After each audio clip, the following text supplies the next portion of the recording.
Okay, let's go to the next one. And this is a big one for me. And that is there is a lack of competition and a spirit of celebrating when good things happen. Yeah, you're really good at this, I have to say. You're a celebrator, and so you Mhm. really lead with celebrating people. And I feel like I can watch you and learn from you in this. It's interesting because, the saying goes, everybody loves a winner, but I actually think that in friendship, this can be really tricky Hmm. because somehow the other person's gain means you are not quite at the level that they are. And that Hmm. is threatening to people. And that's a natural human reaction. So I don't want to downplay that as, you know, not everyone has that, because I do think everyone has that to some degree, that when we see someone else succeeding, we're like, well, why am I not succeeding to that level? So I get that. Like that is a real feeling. And at the same time, it's also a feeling that in friendship, we really have to mute because that leads to jealousy. Hmm. And jealousy leads to destruction every single time in friendship. It just does. And so that feeling, we can say, and again, we renew our minds and we say, their win does not diminish me. And I want to celebrate who they are and how God is working in their life. And call that out. And Hmm. actually, the antidote to jealousy is calling out the good in someone else. And so that is actually how we overcome those feelings that we really are struggling with. Hmm. Yeah, and it gets back to what we were talking about just now around knowing ourselves and knowing what we're good at.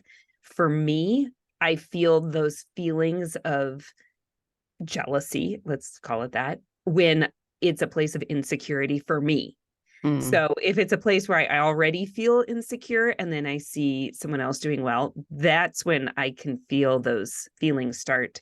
And really, for me, the best response is prayer, to say, Lord, do a good work in me. This is Mm. about me. This is not about her right now.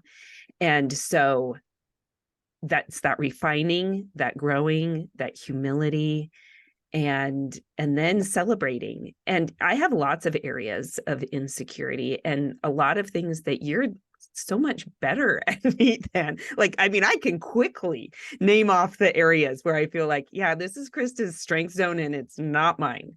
And so that insecurity can come into play, and at the same time, I can say, okay, God, no, this is who she is. This is not personal on her part that she's good at these things. I should be celebrating this. And Mm. so that, I think, is where we kind of have to do that self-talk and that self-coaching. I love that you just brought in taking that in prayer specifically, because I think we do have to ask for healing from those places where we feel weak and we feel insecure, and ask God to gird up those places in us. And that doesn't mean we're going to change and become different overnight, because I can say Mm-hmm. the same thing about you and vice versa. That's the beauty of our partnership, actually, is that we're really different and we bring different things to the table. And so we fill in each other's gaps in some beautiful ways. And that is a gift.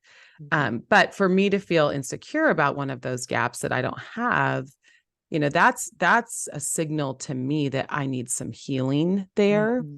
And just to ask God to really either make me content with the way that I am, or grow me if it is an Mm-hmm. area where I need to grow me and show me how to do that differently in that area. Mm-hmm.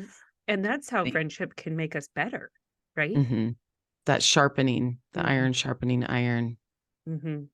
Which gets me to the next point, which is I trust your motives. I believe that you have my best interest in mind. So, when you feel like you need to point something out or you need to give me some feedback that is constructive, because I feel like you always are taking it from a constructive place, Thank you I for saying that. yes. Thank you. Well, because I trust your motives. You are giving me feedback in places where I could do better, or maybe I didn't communicate clearly, or just a place of growth for me that you see. Uh, Sometimes it's hard, but at the same time, because I trust your motives, that you have my best interest in mind, I am better able to receive that feedback from you than probably anybody, really. I mean, Hmm. it's because I know that you wouldn't be so straightforward if there wasn't reason to be. And again, this gets back to like the humility, like, okay, God, I'm not good at everything. I have to remember I have places I can grow. And that spills over into my other relationships too, because we have fostered this kind of honesty here. I feel like I can take that posture of, okay, I probably do have areas where I can grow when my teenagers give me their not as constructive yet critical feedback. So I think that is helpful too. And that gets to the iron sharpening iron, which makes us better. But I will say, we have been friends for over 2 decades. So Mm-hmm. that is not something that necessarily you can do right away with a friend. You might be able to, depending on your Mm-hmm. personalities and trust, because this is built over years of trust. If you have deep trust with someone, which can happen quickly, but not always, then I think that's the level of friendship you need to have to be able to kind of have that honest feedback. Would you agree? Yeah, I was just thinking about how, like, I know you're not going anywhere.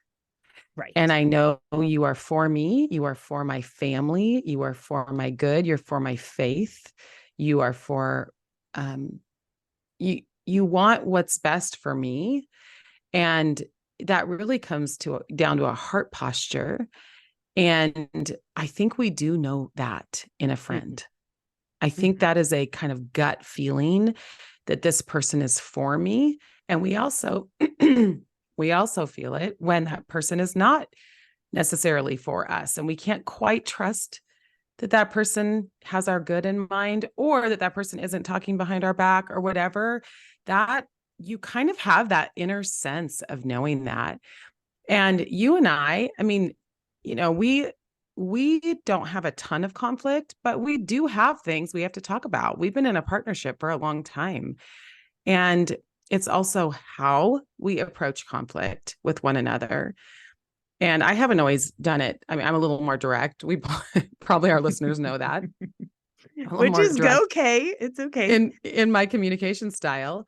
But I've also learned from you in that, and my husband is this way too. So I feel like I have two primary people in my life, you and Eric, who model this for me, but model this very calm sense of, okay, let's move through this together calmly and with thoughtfulness. And that has been a benefit to me in both of those relationships, that you have modeled that. And that also helps because you're measured. And so you're not just throwing bombs or throwing firecrackers out there that have potential to explode. Well, thank you. Mm-hmm. Thank you. Well, speaking of kind of how we deal with things, one thing we love to do is laugh. Mm-hmm. And I think laughter in a friendship can really be a glue, because we know that laughter creates bonds, fun creates bonds. And sometimes when things are really hard, like we're in the middle of like ooh, I don't know, we don't know how to move forward in this, maybe not in our relationship, but in something we're trying to decide together, laughter has helped kind of soften, melt the ice. How many analogies can I throw out there? It helps kind of just Mm-hmm. loosen things up a little. And so Mm-hmm. I think we try to throw that in there as much as we can. Yes. And I do feel like this is one of our strengths, is that we both, like, we love to dance. So Mhm. we bring in dancing whenever we can when we're Back to a together. chorus line. It's back to Yeah. a chorus line. But I mean, truly, like, stuff, it's fun. We have Mhm. fun together. And And you and I are both deep people. So we do go to deep places a lot, but I do feel like we also intentionally bring in light, fun things that we're doing or that we're talking about. And your laughter is contagious and it helps me. And so, and that helps me to lighten up a little bit and not take life so seriously, which is helpful. That is part of what friendship does is we help each other, we carry each other's loads, and sometimes that means we are really serious and crying, and other Mm-hmm. times that means we are laughing because that's helping us to lighten the load a little bit because life can get pretty heavy. Mm-hmm. Yeah, and to not take it personally when someone starts laughing in the middle of a thing. Mhm. It's that permission to be who you are. And in a friendship, when someone's in grief, we've all been with someone who's been sobbing and then like 5 minutes later is laughing hysterically and can't quite get it together. We Yeah. don't tend to live on that extreme spectrum of emotions as people, but we do live in the middle a little bit. And sometimes Mhm. taking somebody else's lead and being like, okay, so we just need to laugh for a second, and to not take everything personally, but to say, Mhm. this is what you need. Okay, I can give you this right now. Mhm. Mhm. Yes. I just had a situation the other day with someone and it was really embarrassing for them. It was like one of their most embarrassing moments, and I happened to be there for it. Uh-huh. But I was able to just literally, like, we were just doubled over laughing. And that made this person not feel quite as embarrassed, right? Because it Mhm. was like, okay, let's just laugh at this because this is really funny if we just take it for face value. And it is embarrassing for you, but like, let's just laugh together. And then we just realize it's okay. We'll just chalk it up to one of those moments. And now you have a good story. Mhm.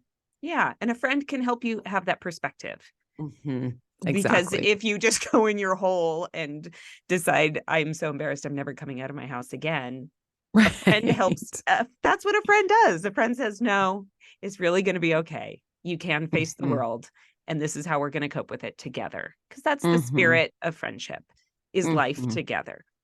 Yes. Well, I thought we would end our conversation today talking about safe people. And I think that's one of the things that people wonder about is, can I trust this person? Is this person a real friend? Mhm. And I think we have to learn how to identify safe people. Mm. And sometimes it's because we keep choosing friends who are similar and maybe aren't the best for us.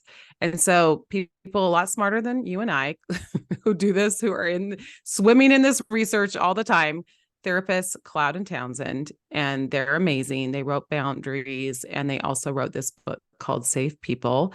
But they really do identify some trademarks of safe people. And here's what they say safe people are people who can be present with one another, connecting on a deep level. So you feel their presence, you feel their, you know what it's like when you're feeling that Mhm. with someone where they're really in it with you and they're not looking around, they're not distracted, they're really just in it with you. They are also people who receive grace and acceptance with no condemnation, giving us freedom from the fear of rejection. Mhm. Do you have any Yeah. thoughts on that one? Well, I'm just thinking of you saying, "I know you're not going anywhere."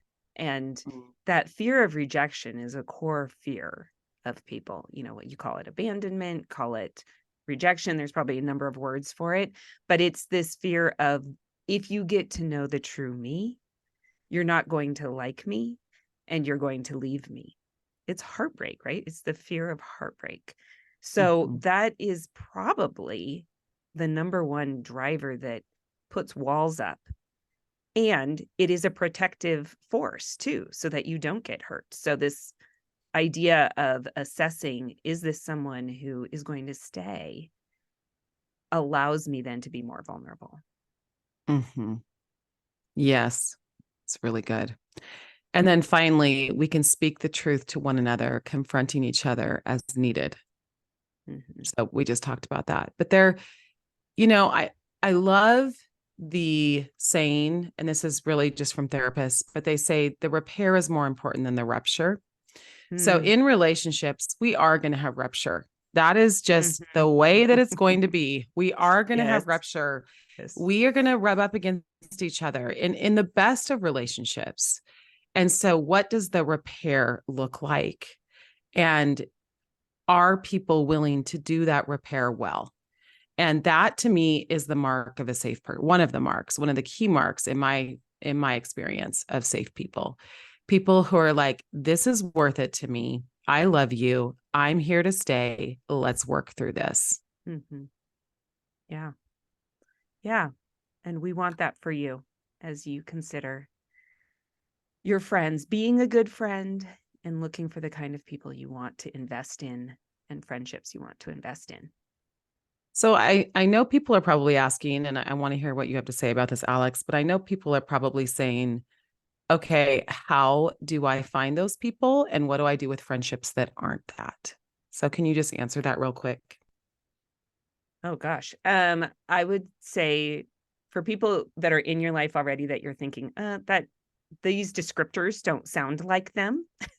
I would say you don't cut them out of your life, but you also don't give them your whole self Mm-hmm. because they aren't going to hold it maybe in the tender way that you need them to. So it is having a relationship with people, but not giving them everything of who you are. Mm-hmm. You save that for the people who feel safe. And Mm-hmm. I would say looking at for people that are the kind of people that you want. God puts people within arm's reach. So Mm-hmm. I don't think you necessarily need to go looking for a whole new friend group, but start asking yourself those litmus test questions. Who really listens to me when I'm talking? Who asks me questions? Who shows some kind of vulnerability when they're sharing? Mm-hmm.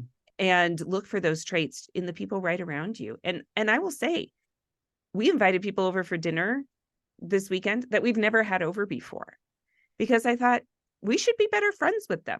They're the kind of people we should be better friends with. And so I'm being intentional. And they said yes because I think they feel the same way. And so it's just we've been friends for probably 12 years. It's not like they're new people in my life, but I'm doing a new investment in our relationship. I love that you said that because I do think that's true. What we have to initiate. It gets back to what we say to our kids. If you want a friend, you have to be a friend. But what that means is you have to initiate. You have to make that coffee date. You have to invite people over for dinner. That is becoming a lost art of having people over for a meal in our homes. So, how are you initiating those relationships? And then is that person reciprocating? That's a key factor because friendship is not, and that is one thing I've learned. A lot of times I will give more in friendships, and those ones that I feel like I'm just always the one inviting, Mm-hmm. always the one giving, I know I have to pull back from because it's not reciprocal. And that's not my, they can be acquaintances and I can be friends with them. They're just not going to be my core friends. Yeah. Yeah. And they're giving you information in that Right. lack of response. Mm-hmm. And again, it's trying not to take it personally, which can be hard, but to say, okay, well, then I'm not going to invest more Mm-hmm. if it feels like it's not wanted. Right. Right. Or to the same level. Like they Mm-hmm. just want to hold it a little bit, a little further out. And that's okay. And see what I mean? This is what I mean about Alex. Like, see how measured she is about all of this. She doesn't take it personally. She just says, thank you for that information. Thank you for that information. I now know that you aren't going to be in my inner circle. And this is why Alex is good at this stuff. Well, and I also have an inner circle. So I understand that too. Yeah. Like I don't feel Mm-hmm. that desperation. And I know some people who are feeling really lonely too. So I don't want it to come off like no biggie. But Mm-hmm. part of it is when you have a few core friends, you don't have, well, for me, I'm a person who's wired to have a few really close friends and I'm satisfied with that. Mm-hmm. So that does help. Yeah. I have my home base. Yes. Yeah. The homies. Mm-hmm. The homies, as Stetson would say. Okay, this is an important conversation. I'm so glad we've talked about it. And I think it is one that each of us can continue evaluating where we're at. And so I just want to encourage you, for all of you listening, that that is why we're here. We're here to grow, and there's always hope. So I hope you feel that hope today, from what we've talked about. And I hope you feel hope. I hope you feel hope for your friendships going forward. And in every season, it can be a new season for that for you. Okay. Bye. Bye.